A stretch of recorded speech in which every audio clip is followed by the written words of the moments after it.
ঘটনা তো ঘটেছে কলকাতায়। এত লোক এত এখানে কিছু মিছিল করে করছে, কি হবে? কাজ পড়া কিচ্ছু ছাড়, হচ্ছে তোরা না। মিছিল করছিস, তোরা কাল চ্যাংকা তোরাই রাস্তায় ছেলেরা সুন্দরী এই মেয়ে দেখলে আন্দোলনে টোনটিট কিছু টিটি প্রভাব কাটবি। ফেলবে। তাই ও মিছিলে আর যেই যাক, আমি যাচ্ছি। আজ 15ই আগস্ট, রাত দখলের একটা বছর। একটা নির্দোষ মেয়ের ওপর হওয়া নারকীয় অত্যাচারের বিচারহীন একটা বছর। আজ সেই রাতের এক বছর, যে রাতে বাঙালি সাক্ষী ছিল সূর্যোদয়ের। আজ আবারও রাত দখল হবে সারা রাজ্য জুড়ে। এ রাতে আলো বেশি, আঁধার কম। এ রাতে কণ্ঠের তীব্রতা বেশি, ভয় কম। এ রাতে ঐক্যবদ্ধতা বেশি, প্রকৃত বিচারের জন্য আকুতি বেশি, ভেদাভেদ কম। আগামী সমাজকে পথ দেখাক এই মধ্যরাত্রি। বিচারের বাণীকে যেন আর কখনো নীরবে নিভৃতে কাঁদতে না হয়। প্রকৃত অর্থেই মানুষের প্রতিবাদ সাধারণের প্রতিবাদ হয়ে উঠুক এই আন্দোলন। আসুন আজ সবাই মিলে আবারও একবার রাত দখল করি। আর ওই ঐতিহাসিক রাত দখলের প্রাক্কালে ওয়ান্স টুডে ওর বিশেষ নিবেদন অভয়। বসার ঘরের একটা কোণে অভয়ের পড়ার টেবিল। সকালে অভয় সেখানেই পড়তে বসে। একটু দূরে বাবা আবির বাবু খবরের কাগজ পড়েন। একদিন সকালে খবরের কাগজ পড়ে হঠাৎ আবির বাবু বলে ওঠেন,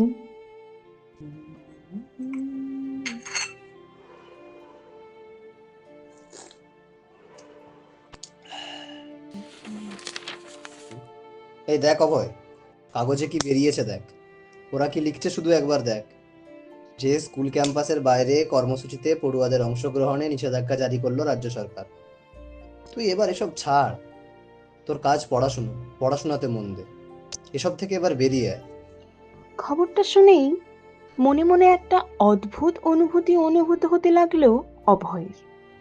কেন জানেন? নিজের হাতে লাগানো ছোট্ট চারা গাছটা যখন বড় একটা বট বৃক্ষের আকার ধারণ করে কোনো পথিকের ক্ষণিকের আশ্রয়, কিংবা ওই গাছের ফল যদি কোনো গরিব শিশুর তীব্র ক্ষুধার শেষে মুখের একটু হাসিতে পরিণত হয়, তখন বোধহয় বৃক্ষরোপণকারী সবচেয়ে বেশি খুশি হয়। এসব হেঁয়ালি ছেড়ে তাহলে আসল ঘটনায় আসা যাক। ক্যালেন্ডারের পাতায় তখন আগস্ট মাস।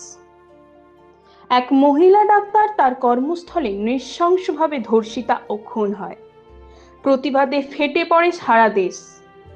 মেদিনীপুর জেলার নেতাজি বয়েজ হাই স্কুলের পড়ুয়া অভয়ের কানে খবরটা আসে।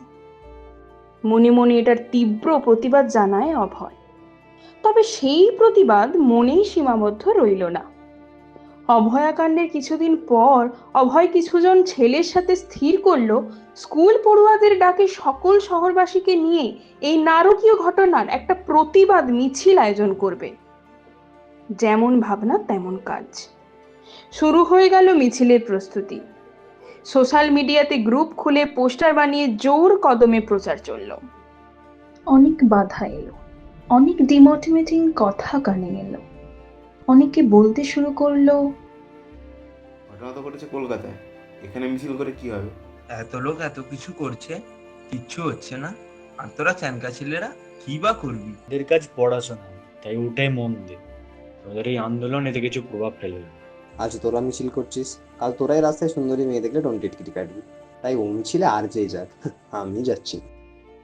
কিন্তু ওই যে ঠিক করেছে করবে, তো করবেই। মিছিল সফলভাবে সংগঠিত হলো।